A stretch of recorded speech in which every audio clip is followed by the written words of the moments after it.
баштаймыз. Бүгінгі біздің тақырыбымыз өнер білім бар жұртта. Демек, Ыбырай Алтынсарин. Ыбырай Алтынсарин туралы естіп пе едік? Кім Ыбырай Алтынсарин? Балалар. Ыбырай Алтынсарин кім? Ақын, халық ағартушы, ақын, жазушы, иә? Ұлы педагог, жазушы, аудармашы.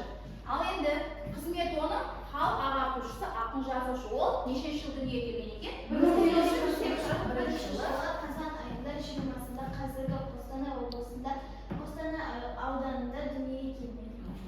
Ыбырай Алтынсариннің көптеген өлеңдері бар, иә? Ол балаларды өте жақсы көрген, балаларға арнап мектептер ашқан, иә?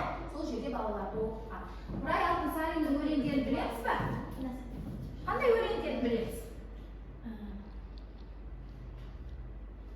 Ұлы педагог, жазушы, 1841 жылы, 1889 жылдар аралығында жазылды. Ал енді Ыбырай Алтынсарин ата-анасынан жастайынан қалған, жас кезінде ол ата-анасынан айырылады. Атасы Балқожа бидің тәрбиесінде болған. Торғайда, Қостанайда мектеп училищені және лицей-интернатта жүрген Ыбырай Алтынсарин екен. Оның мақсаты ұстаздық қылу, мектеп ашу, балаларды оқыту. Ол балаларды өте жақсы көрген, балаларға арнап мектептер ашып, сол жерде балаларға білім берген, балаларды сүйіп, сол жерде өзінің білімін дамытқан. Ал енді Ыбырай Алтынсарин туралы жаңадай өлеңдеріміз көп, иә? Қандай өлеңдерін білесіңдер жатқа? Кел балалар оқу, иә? Тағы да қандай өлеңдер бар? Өнер білім бар жұрттар. Не айта аламыз Ыбырай Алтынсарин туралы, балалар? Ыбырай Алтынсарин. Несін өлеңді оқимыз, Дилмира. Өнер білім бар жұрттар, тастан сарай салғызды, айшылық алыс жерлерден көзін ашып жұмғанша, жылдан хабар алғызды, отынсыз табақ пісірді, сусыздан сусын ішірді, теңізге жүзді балықтай, дүниені кезді жалықпай. Өте жақсы. Тағы да мәнерлеп оқимыз. Өнер білім бар жұрттар, тастан сарай салғызды, айшылық алыс жерлерден көзді ашып жұмғанша, жылдан хабар алғызды, отынсыз тамақ пісірді, сусыздан сусын ішірді, теңізде жүзген балықтай дүниені кезіп тұрды. Жақсы. Тағы да. Жұлдыз. Өнер білім бар жұрттар, тастан сарай салғызды, айшылық алыс жерлерден көзіңді ашып жұмғанша, жылдан хабар алғызды, отынсыз тамақ пісірді, сусыздан сусын ішірді, теңізге жүрді балықтай, дүниені кезді жалықпай. Өте жақсы. Өнер білім бар жұрттар, тастан сарай салғызды, айшылық алыс жерлерден көзіңді ашып жұмғанша, жылдан хабар алғызды, отынсыз тамақ пісірді, сусыздан сусын ішірді, теңізге жүзді балықтай, дүниені кезді жалықпай. Өте жақсы. Тағы екінші топта. Өнер білім бар жұрттар, тастан сарай салғызды, айшылық алыс жерлерден көзіңді ашып жұмғанша, жылдан хабар алғызды, отынсыз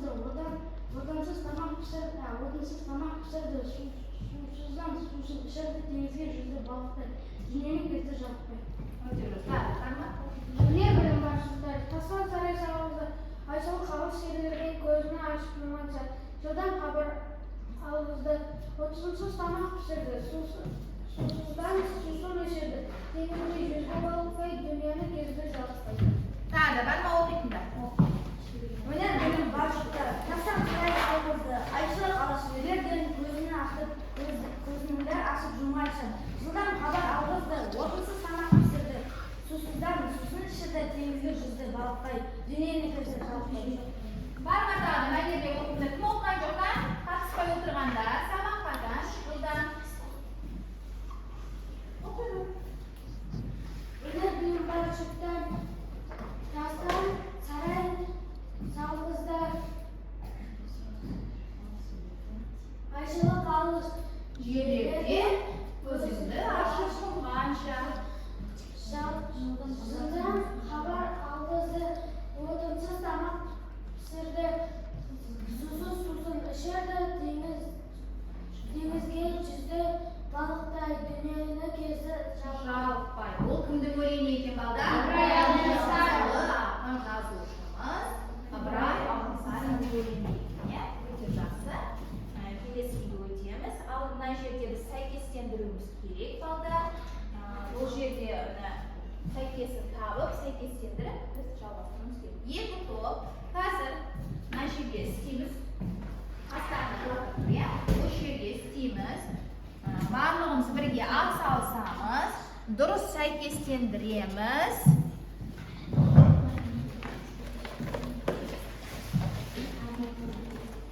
Дұрыс сәйкестендіреміз.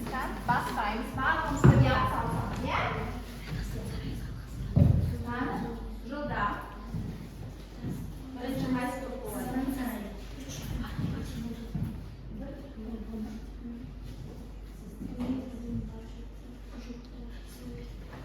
Бірге атсалысамыз, иә? Барлығымыз.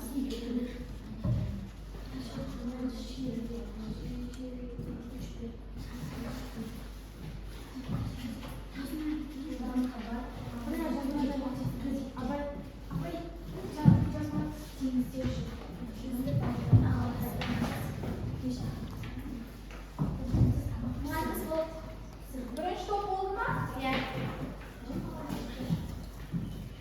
Шығамыз ба тақтаға? Иә.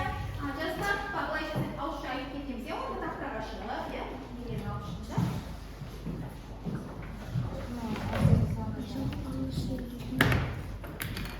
Кел, құлықта, сықты. Жылдан.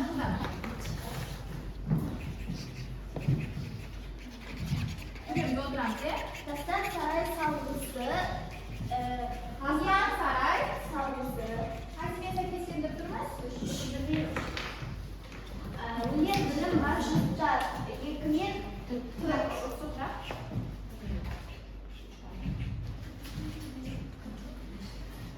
Өнер бар. Өнер білім бар жұрттар. Айшылық алыс жерлерден жылдам хабар алғызды. Теңізде жүзді балықтай отынсыз тамақ пісірді. Дұрыс па? Дұрыс па? Қазір екінші топтан тексереміз. Отырыңдар қыздар. Жақсы. Екінші топтан тексереміз. Болды ма? Ауызша айтамыз. Жарайды.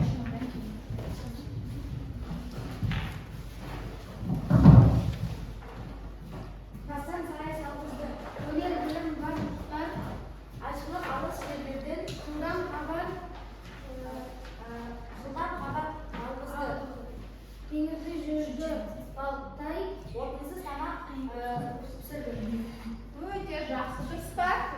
Екі топта өте дұрыс, нақты жауап берді, иә? Өте жақсы.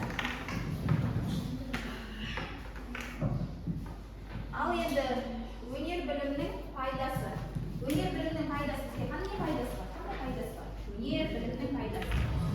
Мектепке біз не үшін келеміз? Білім алу үшін, иә? Жылдам айтамыз. Тағы да. Оқу үшін. Оқу үшін келеміз тағы да. Өзі жаңа айттым, иә? Ыбырай Алтынсарин балаларды өте жақсы көрген. Білімге, оқуға шақырған, иә?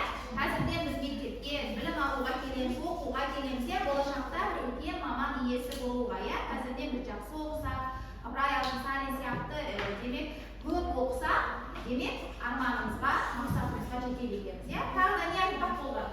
Өнер білімнің пайдасы, қандай пайдасы? Екінші топ. Олар жұмысқа орналасуға керек болады. Қол көтеріп, иә? Эльмира, не қоса аласың? Білім мамандық таңдау болады. Білім туралы қандай мақал мәтел білеміз? Білеміз ба? Білімді білімді шығар, білімсіз. Мағынасын қалай түсінесің соны? Білімді барлық керек болады. Иә, білімді болса, қай жерде болмасын, саған керек болады, иә?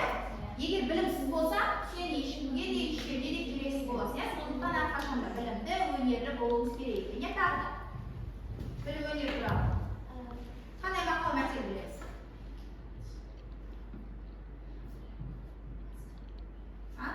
Болды ма? Тағы да не? Жылдан балдар, жылдан.